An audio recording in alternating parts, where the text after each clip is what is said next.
The Pentagon and billionaire Elon Musk together dealt a strong blow to the Russian military in Ukraine. Israel is concerned about the risks if Washington really stops providing weapons. Spain threw away 400,000 tons of lemons because they could not be sold. The Pentagon and billionaire Elon Musk together dealt a strong blow to the Russian military in Ukraine. The Pentagon announced it had teamed up with Elon Musk's SpaceX to prevent Russian soldiers from illegally using the Starlink satellite internet system in Ukraine, dealing a blow to Moscow's military in the ongoing conflict. U.S. Assistant Secretary of Defense for Space Policy John Plum confirmed to Bloomberg that the U.S. has been heavily engaged in working with the Ukrainian government and SpaceX to counter Russia's illegal use of space probes. End of Starlink. Starlink terminals, operated by Musk's aerospace company SpaceX, provide users with high-speed internet and have been widely used by Ukrainian forces during the war. Most of them are provided through a $23 million contract with the Pentagon. In February, the Ukrainian military accused Russian forces of using the Starlink satellite communications network in combat in Ukraine. Later, the Defense Intelligence Agency of Ukraine, DIU, said that the scale of Russia's use of Starlink in Ukraine is increasing and is becoming systematic. At that time, the director of Ukrainian Defense Intelligence told the Wall Street Journal that Russian troops had been using Starlink in Ukraine for quite a long time. However, billionaire Musk as well as Moscow immediately denied Ukraine's accusations. Some fake news claims that SpaceX is selling Starlink terminals to Russia. This is false. According to our information, no Starlink devices have been sold directly or indirectly to Russia, Mr. Musk said. No. Israel is concerned about the risks if Washington really stops providing weapons. Although Mr. Netanyahu declared that Israel is ready to fight alone in the war in Gaza, many people worry that Tel Aviv faces risks if Washington really stops providing weapons.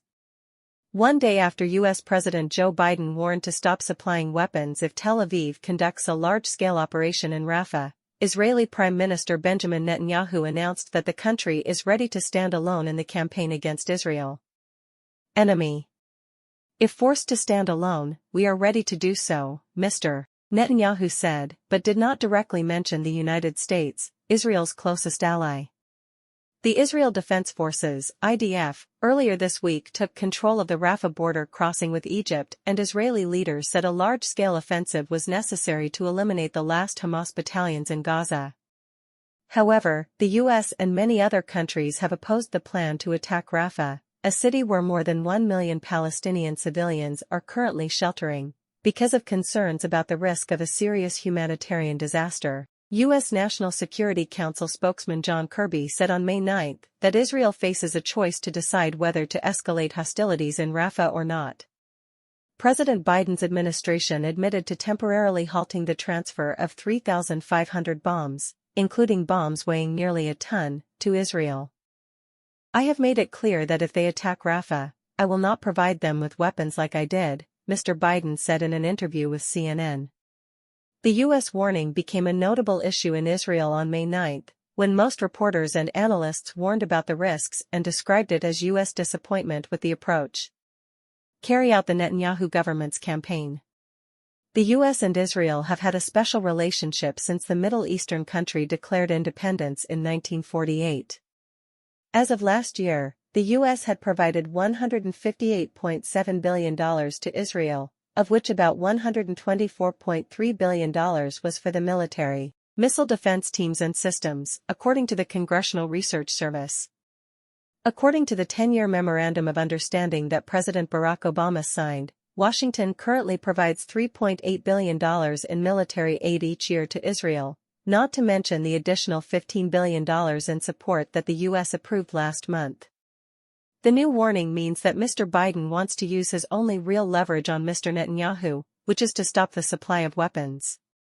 It pushes relations between the two countries to a new low, in which Israel's security begins to was brought into the game, said Cliff Kupchan, president of Eurasia Group in the U.S. Shalom Lipner, a longtime advisor to many Israeli prime ministers, said the U.S. warning strikes deep concern in Israel, where people wonder how Mr. This can be reconciled with limiting their access to weapons. Lipner also said that the U.S. move would even encourage Hamas. This advisor warned that if the Israeli government ignores warnings from its largest military and diplomatic supporter, it will cause a strategic disadvantage for Tel Aviv. On May 10, the U.S. State Department issued a report criticizing Israel for possibly violating humanitarian standards when using U.S. weapons, but said there was not enough evidence to stop transferring weapons. A U.S. official said the country will continue to monitor how Tel Aviv uses weapons produced by Washington. Israeli officials and analysts say that these developments show that Mr. Biden's warning appears to be only a short-term political message, and will not affect Tel Aviv's ability to wage war in Gaza. But Israel's long-term military capabilities on many fronts could be threatened if the U.S. president carries out his threat. Certainly the country's defense foundation is shaken by the warning. The importance here, at least in the short term, is that it is just a political statement. It will not affect the campaign in Gaza, but there will be an impact if there is a major war with Hezbollah, said Chuck Freilich, former Deputy National Security Advisor to Israel. Tensions between Israel and Hezbollah in Lebanon have also escalated since the Israel-Hamas conflict broke out in October 2023. Israel has stockpiled ammunition for the risk of a full-scale war with Lebanon, but had to withdraw its arsenal for the war in the Gaza Strip. Defense Minister Yoav Gallant implicitly mentioned the U.S. in comments on May 9. "I turn to our enemies, as well as our best allies, and say that the state of Israel cannot be conquered. Neither the IDF, the Ministry of Defense, nor the State of Israel. We will stand firm and achieve your goals," he said. Many Israeli officials have directly criticized President Biden's administration, calling his decision to halt the transfer of a shipment of weapons as well as his warning disappointing and frustrating. Israeli Minister of National Security Itamar Ben-Gvir posted on X network that Hamas loves Mr. Biden, accompanied by a heart emoji. The stance of President Biden's administration is regrettable. "I think it will send the wrong message to Hamas and our enemies in the region," Michael Herzog, Israel's ambassador to the U.S., said at the Carnegie Endowment for International Peace in Washington. Spain threw away 400,000 tons of lemons because they could not be sold. Spain has a surplus of more than 400,000 tons of lemons in the 2023 to 2024 crop year, accounting for 27% of the country's lemon production, leading to a total loss of $129 million. Spanish farmers believe that this year's lemon shortage comes from fierce competition with imported lemons from Turkey, Egypt, Argentina, and South Africa into Europe, making this country's lemons unsold. Some other reasons explaining the surplus of lemons in Spain in the 2023 to 2024 crop year come from market changes, excessive demands from distributors, serious pests and diseases, and climate change. However, the World Citrus Organization, WCO, believes that excessive lemon growing, leading to loss of control in Spain's Mediterranean coast, is the main cause of the excess supply. BAO. This organization does not understand why imported lemons are stoned by Spanish farmers while this country's lemons can be found everywhere in Europe. Spain is the leader in the lemon market, but it always blames other countries.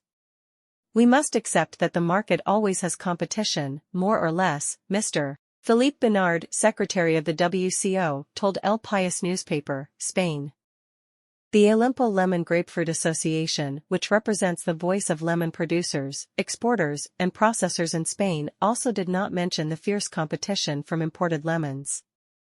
A representative of this association said they would call on people to reduce lemon planting to balance supply and demand. Data from the Spanish Confederation of Agriculture, COAG, shows that lemon growing is out of control. From the cultivated area of 36,000 hectares in 2016, after 8 years it has increased to 53,000 hectares, said Mr. Antonio Garcia, director of Olimpo.